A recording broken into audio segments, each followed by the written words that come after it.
Assalamualaikum warahmatullahi wabarakatuh. Selamat pagi anak-anak kelas 5A SDN Malaka Jaya 07. Salam sejahtera untuk kita semua. Apa kabar anak-anak? Semoga semuanya dalam keadaan sehat ya. Nah, sebelum kita memulai pembelajaran hari ini, ada baiknya kita berdoa terlebih dahulu ya. Berdoa dimulai.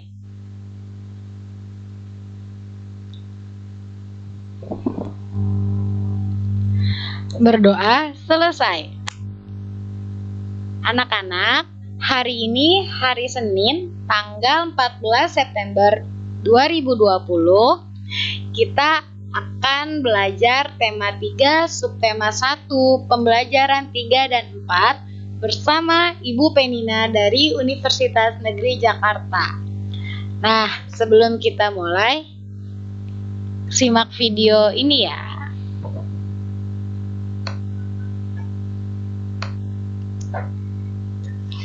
Bekal apa yang kamu bawa hari ini, Din?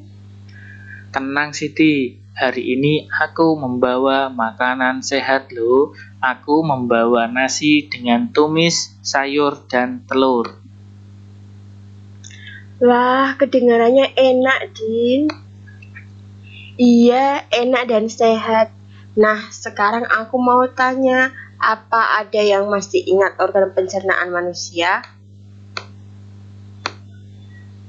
Masih, makanan dikunyah di dalam mulut dengan gigi, kemudian Makanan meluncur masuk ke kerongkongan untuk kemudian masuk ke lambung. Dari lambung, makanan diubah menjadi bubur makanan yang kemudian diserap oleh apa? usus halus. Usus halus akan menyerap semua sari-sari makanan lah. Selanjutnya, makanan yang tidak dapat dicerna bergerak menuju usus besar. Aku lupa apa yang terjadi saat makanan berada di usus besar ya. Usus besar menyerap air yang terdapat dalam bubur makanan dan menjadi tempat terjadinya proses pembusukan makanan, Din. Kemudian, makanan yang sudah melalui semua proses tersebut masuk ke anus untuk kemudian dibuang. Jangan lupa makan makanan yang sehat ya teman-teman, agar kesehatan organ pencernaan kita tetap terjaga. Nah, di sini video ini membahas tentang makanan sehat. Nah, kita itu harus memakan makanan yang sehat. Apakah makanan sehat itu harus makanan yang mahal? Tidak. Jawabannya, makanan sehat tidak harus mahal. Yang penting mengandung gizi yang baik, bersih, dan tidak harus mahal. Kalau bisa, kita dibiasakan untuk makan dengan 4 sehat, 5 sempurna. Nah, dari mana sih kita mendapat makanan-makanan yang kita makan sehari-hari? Kan tidak mungkin kita makan dengan tangan kita dan usaha benar-benar kita. Nah, di sini tahukah kalian dalam pemenuhan makanan manusia tidak dapat bekerja sendiri? Maksudnya di sini adalah, nah, di sebelah kiri ini ada contoh-contoh makanan yang biasa kita makan sehari-hari. Di gambar pertama ada gambar nasi. Nah, gambar nasi ini kita dapat diproduksi oleh Bapak petani. Dan yang kedua ada ikan. Ikan yang kita makan itu, siapa sih yang mengambil di laut? Pasti para nelayan. Dan yang ketiga, telur, daging, susu yang kita konsumsi itu kan juga hasil pekerjanya para peternak. Nah, di sini menunjukkan bahwa kita tidak dapat menghasilkan untuk makanan kita sendiri. Kita perlu berinteraksi dengan orang lain untuk mendapatkan makanan yang akan kita makan. Nah, di sini dalam proses pembuatannya, dalam proses pengambilannya, para petani, para nelayan Dan para peternak ini juga berinteraksi dengan orang lain tentunya, karena mereka tidak dapat mengerjakannya sendiri. Nah, dari tadi kan kita membahas nih tentang interaksi. Sebenarnya interaksi itu apa sih? Coba kita lihat dulu video berikut ya.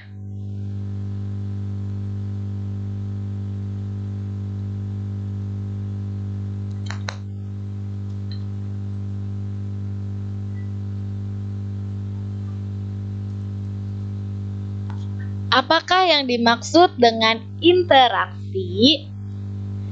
Interaksi adalah suatu hubungan setiap individu atau seseorang secara langsung ataupun tidak langsung. Nah, di sini interaksi ada dua. Ada yang pertama, ada interaksi sosial. Dan yang kedua, ada interaksi dengan lingkungan hidup.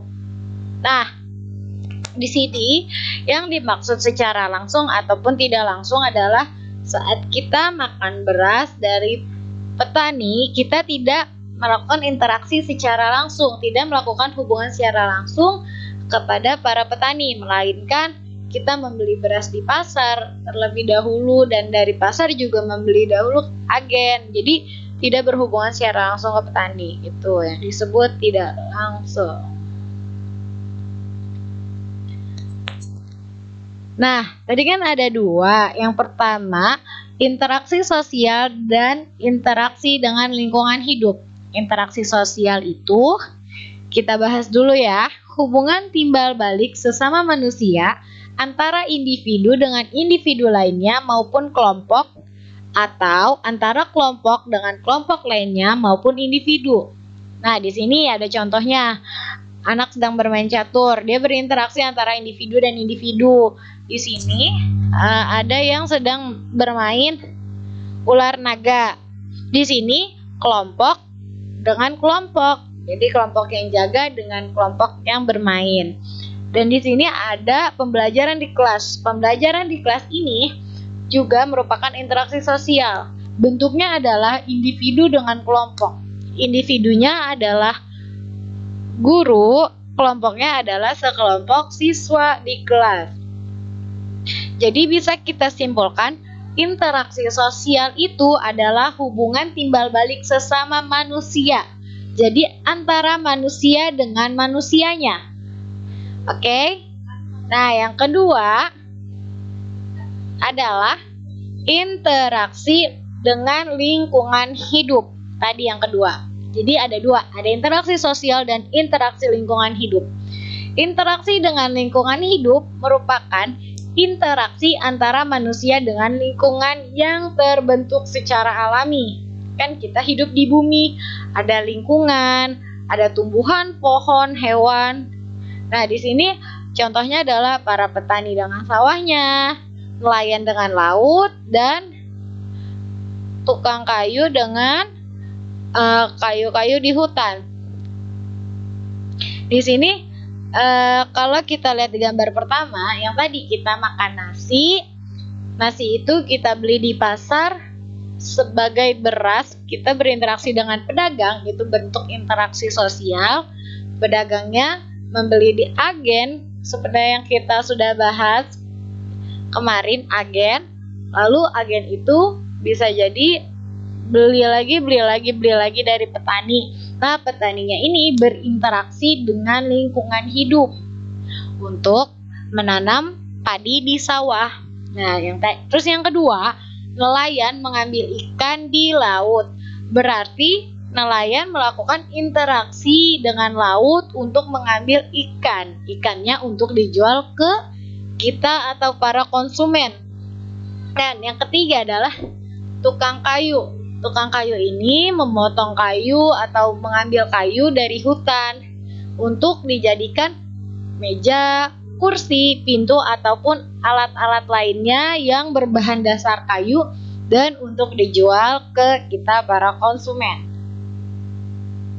Oke.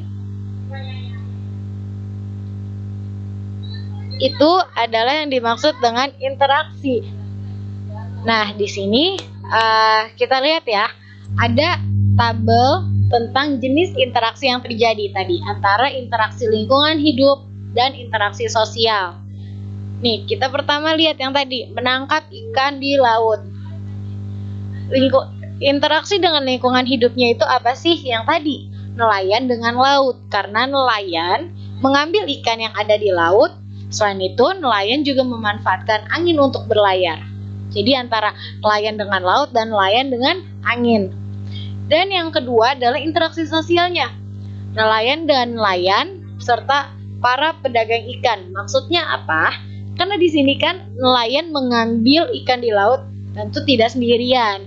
Tentu bersama nelayan-nelayan yang lain. Sehingga nelayan bersama-sama nelayan yang lain untuk menangkap ikan dan menjualnya kepada pedagang di pasar ikan. Maka dia berinteraksi dengan manusia lain, yaitu para nelayan lain dan para pedagang. Bisa jadi di pasar ikan ataupun para pedagang yang datang ke pantai.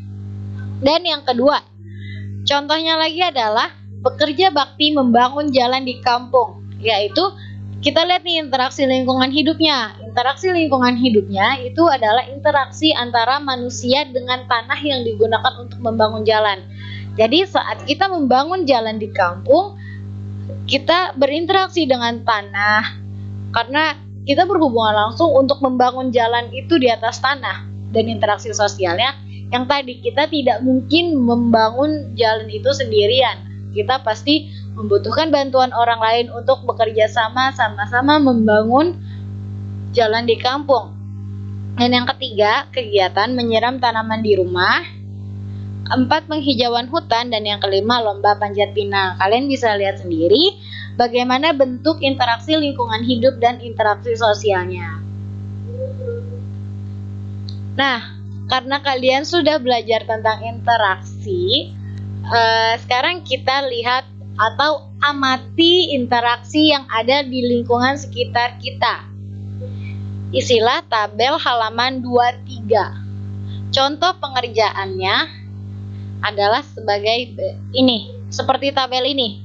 Dikerjakan seperti tabel ini, tapi dengan contoh interaksi yang ada di lingkungan sekitar kalian.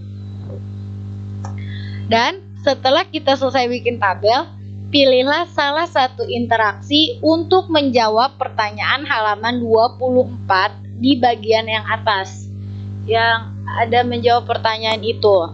Oke? Nah, dalam berinteraksi dengan manusia ataupun seperti tadi pedagang yang menjualkan barangnya kepada para konsumen, itu membutuhkan iklan untuk menyebarluaskan informasinya. Nah, di sini iklan itu harus informatif agar pesan yang kita ingin sampaikan itu tersampaikan dengan baik. Nih, Ibu punya contoh satu iklan yang ada di buku tema kalian, yaitu iklan tentang kandungan singkong per 100 gram. Jadi, iklan ini tentang kandungan singkong per 100 gram yang isinya air 62,50 gram, besi 0,70 mg, kalsium 30,00 mg, fosfor 40,00 gram, kalori 121 kal, karbohidrat 34,00 gram, lemak 0,30 gram, protein 1,20 gram, vitamin B1 0,01 gram. Itu kandungan singkongnya. Dan di bawahnya ada kalimat yang menarik, yaitu makanlah singkong sebagai pengganti nasi. Solusi makanan sehat, harga rakyat, rasa pejabat. Nah, dari iklan ini kita harus mempelajari secara garis besar isinya ada apa aja. Yang pertama, ini yang ditulisan kandungan singkong per 100 gram. Kandungan singkong per 100 gram itu apa sih? Itu adalah kata kunci atau isi iklannya. Jadi tadi iklan ini membahas tentang kandungan singkong per 100 gram. Jadi di dalamnya isinya ya udah tentang singkong per 100 gram isinya ada apa aja di dalam singkong. Nah, yang kedua itu ada makanlah singkong sebagai pengganti nasi, solusi makanan sehat, harga rakyat, rasa pejabat. Itu apa? Itu adalah kalimat iklan atau kalimat ajakan. Jadi kalimat iklan itu adalah kalimat yang mengajak kita untuk membeli produk tersebut atau melakukan pesan dari iklan tersebut. Nah, jadi sini kalimat iklannya kita diajak untuk makan singkong sebagai pengganti nasi, solusi makanan sehat, harga rakyat, rasa pejabat. Itu kalimat ajakannya. Tergantung iklannya masing-masing. Iklan itu mengajak kita untuk ngapain? Entah untuk membeli atau melakukan sesuatu hal. Dan yang ketiga, ini gak kalah penting, gambar. Jadi dalam iklan itu harus dilengkapi dengan gambar.